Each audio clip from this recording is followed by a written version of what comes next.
L'outil formulaire, comment l'utiliser? Il suffit de cliquer sur formulaire. Le logo peut changer dans vos établissements, puis nouveau formulaire.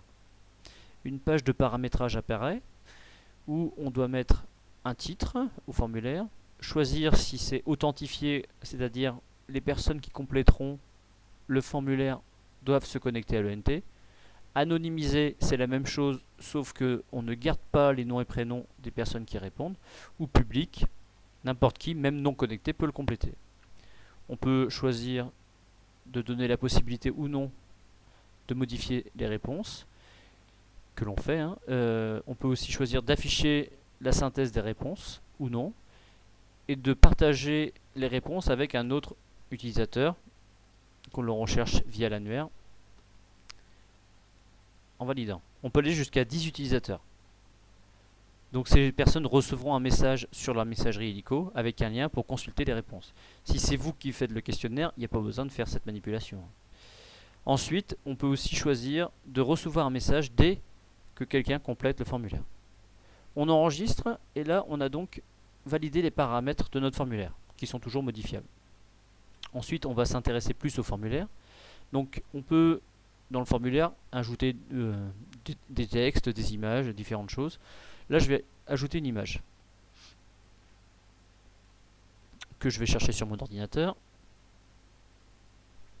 Je choisis de faire un traitement personnalisé pour garder les dimensions d'image qui permet de ne pas perdre en qualité.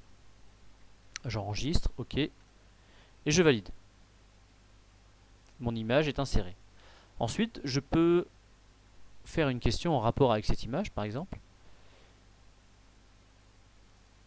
Par exemple, la valeur mesurée est, et j'ai plusieurs choix. Soit je demande aux gens de répondre sous forme de texte, donc là, vu que c'est un nombre que j'attends, je vais mettre 5 caractères. Ou alors je peux faire des QCM, avec par exemple des boutons radio, laisser plusieurs possibilités, comme ceci.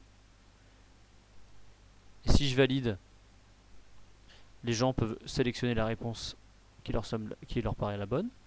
Je peux aussi avoir une liste déroulante. Dans ce cas-là, ils doivent choisir dans la liste qui leur plaît. Ou alors, on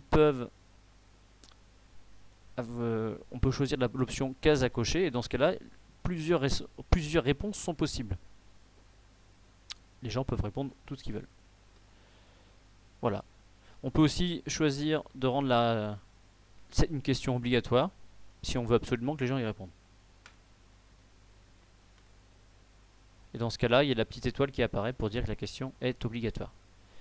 J'enregistre, et là, mon modèle de formulaire est enregistré. Si je clique sur modèle, je vais retrouver mon formulaire qui est là, évaluation diagnostique, lecture de graduation. Donc maintenant j'ai créé un formulaire. Nous allons voir dans la vidéo d'après comment utiliser ce formulaire.